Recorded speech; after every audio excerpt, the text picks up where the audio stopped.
Good morning. If you've been following me for any length of time, you know I like to do silly things. And one is play with electricity and water. A while back, we returned from Utah, and in southern Utah, just north of Page, Arizona, we stayed at a reservoir, and on a walk with my dog, among the sagebrush, I found 2 horseshoes. I brought them home, we ran them through some electrolysis, and I quick hit them with a coat of spray paint and stuck them up on the shelf, and they've been there ever since. Last fall, we went to the same spot, and as I pulled in, you kind of parallel park to the reservoir with all the other people. I pulled over something, same location, probably 100 yards from where I found those. I parked on top of 3 more rusted horseshoes. The universe is trying to tell you something. You got to listen.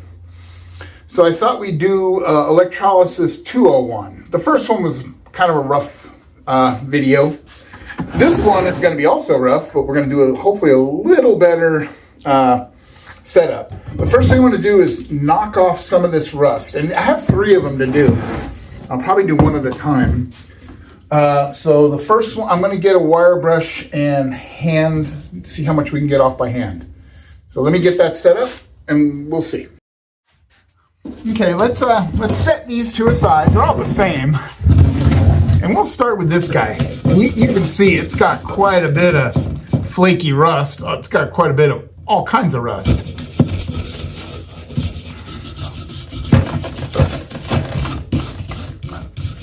Yeah, I don't expect much out of these other than some fun with the water.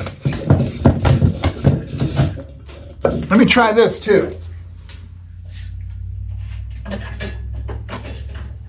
Mostly because I want you to see how bad they are. But look at that. This is not a bit of rust.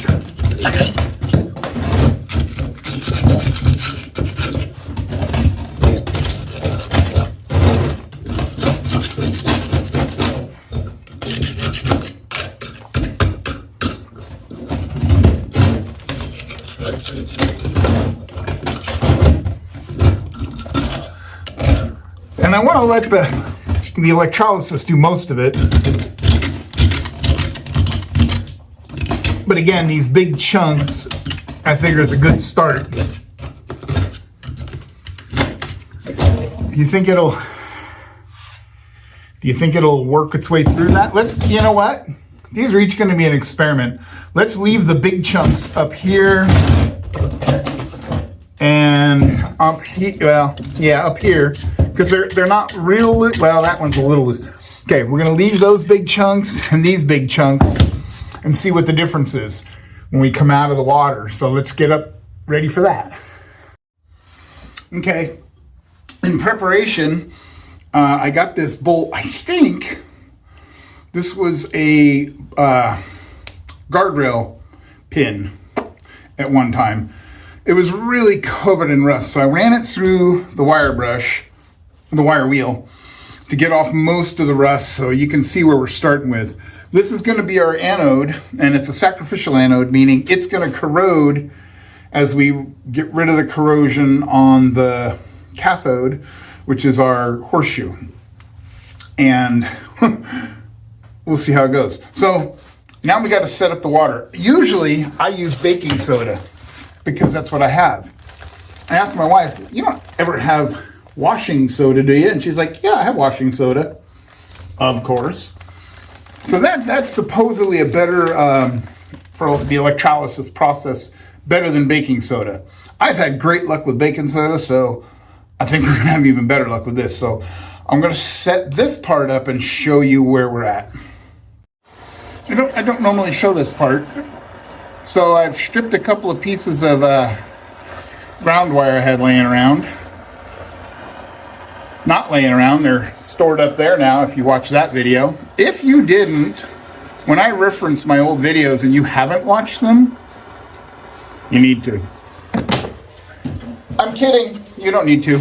All I'm doing here is this copper has a very light formal coat film on it that is going to impede the flow of electrons from our power supply. So I'm just giving it a quick torque. You can see it kind of melting off. Very, very fine film. We're not doing this for anything but this. So and then I made, well, let me show you this way. Okay, I wire tied it. I also put a little duct tape on the top. As long as we got that metal in there, and that's going to go up kind of on the side of the bucket so that we can get our horseshoe more in the middle of the bucket. And that, I don't think I'm going to need to zip tie. As a matter of fact, I don't want to. I want to kind of do some experiments with it. I want to see, does it do better closer to where it's connected, which I think it should, or the whole thing. That's why I'm tying it on one end instead of in the middle. Not tying it, twisting it. There we go. And we're going to drop that in the water. So they're both in the water. They're fairly close to each other, but I don't know if you, let me see if can you see that? They're not touching. That's kind of important, right? And we're going to want our electricity to go from negative to positive, or like I said, from cathode to anode. So we're going to hook up our cathode to our other heat stripped wire. Let me double that up. I want to get as good a connection as we can, obviously. Okay, so we're hooked up, well positioned, and our newly renovated battery charger. We're going to go to the high end for a while. We're going to go to the 6 amps, and you can see it just started pulling a little load, not much. And then that's what we want to happen. And just like I predicted, it's happening mostly right where the wire is connected. Right there. Not so much over there yet. So let's let that sit for 1 hour, and we'll come back and give it a look. I normally would just let this thing run half a day and forget about it, but since this is science, I'll come back in 1 hour.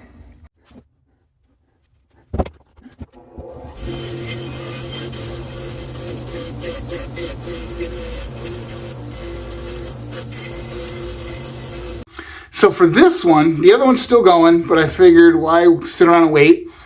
I would go ahead and hit it hard on the wire wheel, and already it's like, oh, maybe I don't need to do any electrolysis on any of them. That worked really well. This last one, I think I want to think of another way, and I'll probably throw this through the electrolysis as well, just to see, like, did that 10 minutes of prepping show itself worthy in the results. Kind of like when you take off the rust before you put it in rust remover, right? We'll see. This is number 3. Same pre-treatment. And this one, I have this navel jelly rust dissolver, which I used to use a lot back in the automotive days. I should say, I'm not using like a vapor rust, not because I don't want to test it against these other methods, but because I don't have any at the moment. So this is basically using what we have at hand without spending money. Okay, the alarm just went off. This has been 1 hour, so I'm going to pull it out and try and get a better look at what it's doing and determine what we're going to do next. So let me turn it off, and because we're safety conscious, we'll unplug the charger. Let me pull it out and then I'll bring you back. Okay, lots of rust activity, but what I think was happening is the current was going through the wire we had here and right out into the water, over to our anode, and not going through the piece. And I think it's because the rust was so thick on here. So what I did, look right here, I took the flat disc and just made a little clear ring. And I'm going to reattach our wire, twist it on, put it in for another hour, and see, because really all it did was loosen up some of the big flakes, and that not very well. Okay, first off, you see, look at how good that thing looks. But anyway, we're pulling a good 2 amps, and it's yeah, you can see the bubbles are coming up kind of all over now. So let's see, 1 more hour and we'll... All right, well, we let her run for another 2 more hours today. And I thought we'd do the big reveal because I'm getting bored with this video, and I'm sure you are. So let's compare. Everybody knows this is my chemical version. It took off some, but not much.